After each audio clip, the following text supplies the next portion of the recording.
नमस्कार साथियों। तो साथियों, हम आप सभी लोगों के लिए बहुत ही दमदार धमाका लेकर आ रहे हैं, क्योंकि हम लोग ऐसा प्लान बनाए हुए हैं कि जिसमें आप सभी लोगों को 90 प्लस नंबर बिल्कुल आसान तरीके से मिल जाएंगे। यानी हम लोगों के बताए तरीके से चलते रहिए और आपको 95 प्लस नंबर लाने से कोई नहीं रोक पाएगा। कुछ नहीं करना है। अगर आज आप लोगों ने अभी तक कुछ नहीं पढ़ा है, बस थोड़ा सा मेहनत कर लो। 3 महीने बचे हैं, 3 महीने थोड़ा सा मेहनत कर लो, आप सभी लोगों का 95 प्लस नंबर आएगा। ये मेरा वादा है। क्या करिए कि 2024, 2023, 2022 यानी पिछले ईयर में जो भी जितने वर्षों में क्वेश्चन आए हुए हैं, क्वेश्चन पेपर, यानी एक वर्ष में 7 सेट बनते हैं, तो 7 सेट को क्या करिए, आप सॉल्व करिए। कि क्या होता है, यही क्वेश्चन बार बार रिपीट किए जाएंगे, दिए के जाते हैं, और आप सभी लोगों को ये चीज़ आपको सॉल्व करेंगे पता चल जाएगा। क्योंकि देखो, सेट नंबर 1 में क्वेश्चन आए हैं, सेट नंबर 2 में भी इसमें से कुछ क्वेश्चन मिलेंगे, सेट नंबर 3 में भी मिलेंगे, तो ऐसा होता है। तो हम लोग क्या कर रहे हैं, जो 24 का सेट नंबर जो 1 है, जिसका कोड है IJ, क्या है IJ, तो इसको हम लोग सॉल्व कर रहे हैं। इसमें हम लोगों ने क्या किया था, 1 से लेकर के क्वेश्चन नंबर 10 तक हम लोगों ने पिछले वाले लेक्चर में डिस्कस कर लिया था, और बाकी के जो क्वेश्चन रह चुके थे हैं, उन क्वेश्चनों को आज के इस लेक्चर में डिस्कस करने वाले हैं। तो आप लोग, अगर आप चाहते हैं कि हमारे अच्छे नंबर आवें बोर्ड एग्जाम में, तो आप सभी लोग हमारे चैनल के साथ जुड़े रहिएगा और अपनी साइंस की बेहतर तैयारी करिएगा। तो ठीक है, पहले देखते हैं क्या कह रहा है अगला क्वेश्चन, कि शुद्ध जल का pH मान क्या होता है। तो आपको बता दें, जो शुद्ध जल होता है, जल का pH मान 7 होता है। कितना होता है, शुद्ध जल का pH मान 7 होता है। आपको तो हमेशा याद ही होना चाहिए, रटी चीज़ें होनी चाहिए कि शुद्ध जल का pH मान 7 होता है। करें एंटीमनी। एंटीमनी क्या होता है, धातु होता है कि अधातु होता है कि उपधातु होता है कि मिश्र धातु होता है। तो एंटीमनी जो है तो वो अधातु नहीं, सॉरी, उपधातु होती है। क्या होती है, उपधातु होती है। एंटीमनी उपधातु होती है। ये कैसे पता चलेगा, आप आवर्त सारणी उठाइए, उसमें आपको पता चल जाएगा ये क्या होती है, उपधातु होती है। अगला क्वेश्चन दिया हुआ है, निम्नलिखित रासायनिक समीकरण को पूरा कीजिए। बहुत इंपॉर्टेंट क्वेश्चन है, ये बहुत इंपॉर्टेंट क्वेश्चन है, और ऐसे क्वेश्चन हमारे बोर्ड एग्जाम में आते रहते हैं।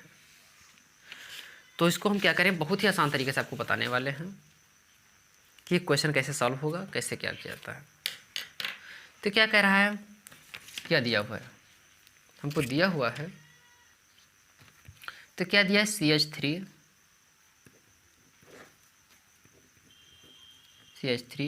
COOH प्लस C2H5OH सांद्र H2SO4 क्या बना दिया है। कह रहा है ऐसा समीकरण दिया हुआ है हमारे इस क्वेश्चन में। कह रहा है जो यहाँ पे जो खाली स्थान दिया गया है, यहाँ पर आप रासायनिक अभिक्रिया को पूरा करके बताइए कि यहाँ पर क्या रहेगा। तो हमको यही बताना है। क्या किया है, रासायनिक इन दोनों में अभिक्रिया करवाया है, तो क्या बन चुका है, जल बन चुका है। जो बाकी चीज़ें बची हुई हैं उनको अभिक्रिया करवा के हमको यहाँ पे लिखना है। तो क्या होगा, चीज़ देखते हैं। तो जल कैसे बना, तो यहाँ के जो OH है, क्या यहाँ का OH ले लिया है और यहाँ से ले लिया है H, यानी यहाँ का H और यहाँ पर OH मिल करके, यानी OH, यहाँ का H यहाँ का OH मिल करके बना दिया है जल। तो ये बन गया जल, जल बन के निकाल दिया।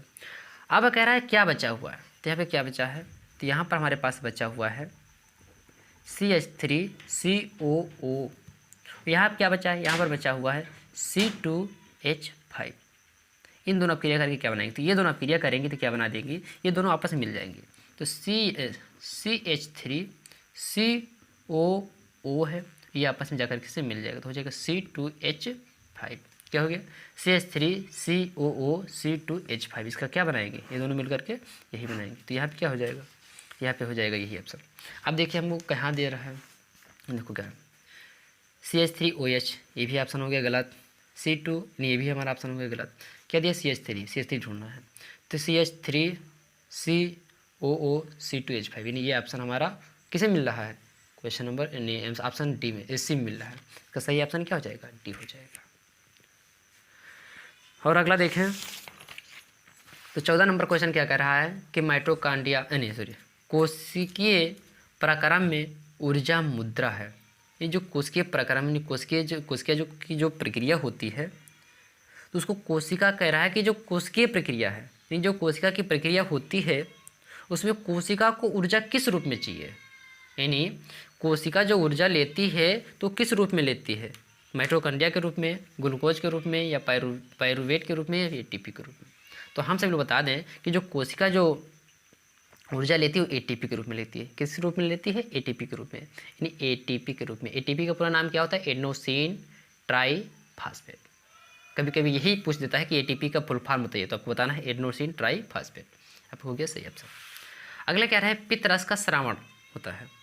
क्या पित्तरस का स्रावण कहाँ से होता है? पित्ताशय द्वारा होता है, कि यकृत द्वारा होता है, कि अग्नाशय, कि अमाशय?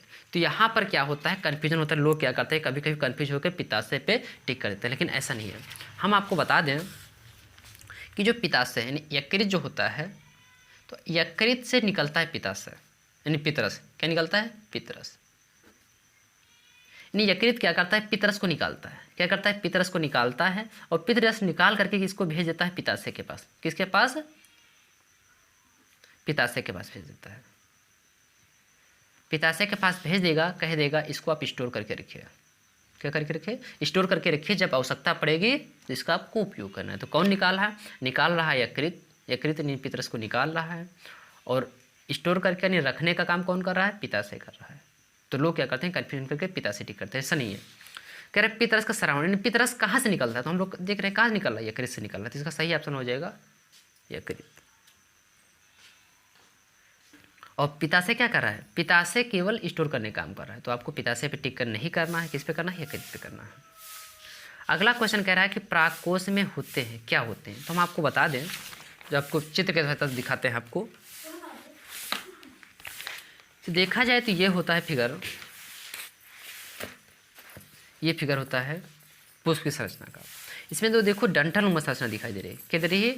डंठल नुमा जो संरचना दिखाई दे रही है, ये वाली, तो इसको कहते हैं तंतु। और यहाँ पे जो आगे गोल संरचना दिखाई दी यहाँ पे ऐसे, ये इसको कहते हैं परागकोश। क्या कहते हैं? परागकोश। और परागकोश में परागकण भरे होते हैं। क्या भरे होते हैं? परागकण। यानी परागकोश में परागकण भरे होते हैं। ये चीज़ यहाँ से क्वेश्चन पूछा गया है। तो ये पूछ रहा है कि परागकोश में होते हैं। परागकोश में क्या होते हैं? हमने क्या बताया? परागकण होते हैं। तो इसका सही ऑप्शन क्या हो जाएगा? डी हो जाएगा। अगला क्वेश्चन क्या कह रहा है कि पत्तियों पर कलियां विकसित होती हैं, यानी कौन सा है जिसमें पत्तियों से कली निकल जाती हैं? तो आपने देखा होगा कि कुछ पत्तियां होती हैं, बोलते हैं इसे पत्ती हैं। पत्ती वाली यहाँ से देखते हैं कली निकल गई हूँ, यहाँ से कली निकल गई, नया पौधा तैयार हो रहा है, यहाँ से निकल गई, यहाँ से निकल गई, यानी ऐसा आपने पौधा देखा होगा कि यहाँ से निकल गई, यहाँ से। तो वही कह रहा है कि पत्तियों से कलियाँ निकलती हैं। तो किस में निकलती हैं? पुदीना में निकलती हैं, कि आलू में निकलती हैं, कि इनमें से सभी में निकलती हैं, कि ब्रायोफिलियम निकलती हैं? तो हम आपको बता दें कि जो ऐसी मिलती है तो सभी में नहीं होती है। आलू पुदीना में भी नहीं पाई जाती है, आलू में भी नहीं पाई जाती, किस में पाई जाती है? ब्रायोफिलम में। तो इसका सही ऑप्शन हो जाएगा सी, यानी ब्रायोफिलम सही ऑप्शन हो जाएगा। कह रहा है एकलिंगी पुष्प का उदाहरण क्या है, यानी एकलिंगी फूल का उदाहरण क्या है? इसका मतलब क्या है कि एकलिंगी फूल कौन होता है? जिसे हम लोग देखें मादा और नर। तो नर में क्या पाया जाता है? यानी मादा में मादा लिंग पाया जाता है। क्या पाया जाता है? मादा लिंग। और नर में क्या पाता है? नर लिंग पाया जाता है। यानी सभी में अलग अलग पाया जाता है। कितने कितने पाए जाते हैं? एक ही पाया जाता है। नर में नर लिंग यानी एक ही पाया जा रहा है, मादा में मादा लिंग यानी एक ही पाया जा रहा है। और कुछ में क्या होते हैं, कुछ जो जीव होते हैं, जैसे केचुआ, किसकी बात करें? केचुआ। तो केचुआ में क्या होता है? दोनों लिंग पाए जाते हैं, नर वाला भी लिंग पाया जाता है और मादा वाला भी लिंग पाया जाता है। तो इसलिए इसको क्या कहते हैं? द्विलिंगी। क्या कहते हैं? द्विलिंगी। तो वही कह रहा है क्वेश्चन में कि एक लिंगी फूल में नहीं, ऐसा कौन सा फूल है जिसमें केवल एक ही लिंग पाया जाता है? नर वाला पाया जाए या तो मादा वाला, कोई एक ही पाया जाए। तो आपका इसका जो सही ऑप्शन होगा पपीते का फूल, यानी पपीते का जो फूल होता है उसमें एक ही लिंग पाया जाता है, या तो नर वाला पाया जाएगा या तो मादा वाला। तो ये बहुत इंपॉर्टेंट क्वेश्चन है, कई बार एग्जाम में आया हुआ क्वेश्चन है। फिर कह रहा है कि 19 नंबर कि एक स्वस्थ मनुष्य में सामान्य रक्तदाब होता है। तो इसका जो सामान्य रक्तदाब होता है 120 80 क्या होता है 120 80, इसको वैसे लिख सकते हैं 120/80।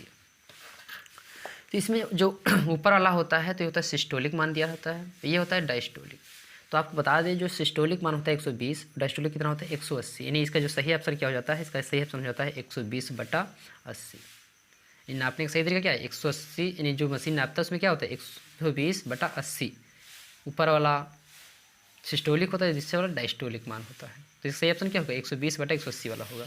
देखिए कहाँ मिल रहा है 140, ये भी गलत, 120/80 नहीं, इसका सही ऑप्शन बी होगा 120/80।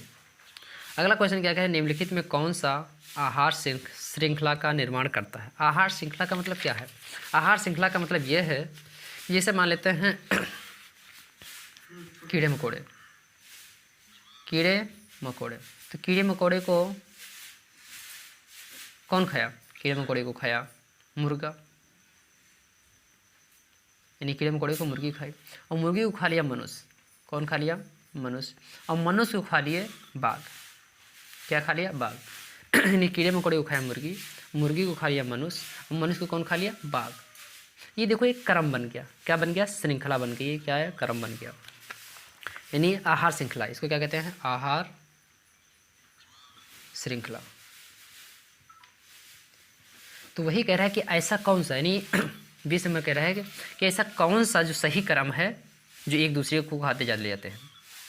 देखो घास गेहूँ खाता है, घास को गेहूँ तो खाता नहीं, इसके ऑप्शन हो गया गलत। कह रहा बकरी गाय, नहीं बकरी को गाय खाती है, ये भी ऑप्शन गलत, नहीं खाती है। घास मछली, यानी घास कोई मछली खाते हुए देखें, ये भी ऑप्शन गलत हो गया। क्या कह रहा है घास बकरी, नहीं घास को कौन खाता है, बकरी खाती नहीं खाती है, नहीं घास को खाया, नहीं घास को खा लिया कौन बकरी। फिर क्या है बकरी और मानव, बकरी को कौन खा लिया मानव, नहीं मनुष्य, खा रहे नहीं खा रहे हैं, यानी घास खाती बकरी, बकरी को खा लेते हैं मनुष्य। ये क्या है एक आहार श्रृंखला बन रही है, क्या बन रही है आहार श्रृंखला। इसका सही ऑप्शन क्या हो जाएगा, इसका सही ऑप्शन हो जाएगा बी नंबर। तो हम लोगों ने क्या किया, जो सेट नंबर 1 था आईजी, इसके बहुविकल्पीय जितने क्वेश्चन थे सभी क्वेश्चनों को हम लोगों ने डिस्कस कर लिया है, और जो बाकी के क्वेश्चन रह गए इनको भी हम आगे नेक्स्ट लेक्चर में डिस्कस करेंगे। बस आज के लिए बस इतना ही, हम फिर मिलते हैं नेक्स्ट लेक्चर में।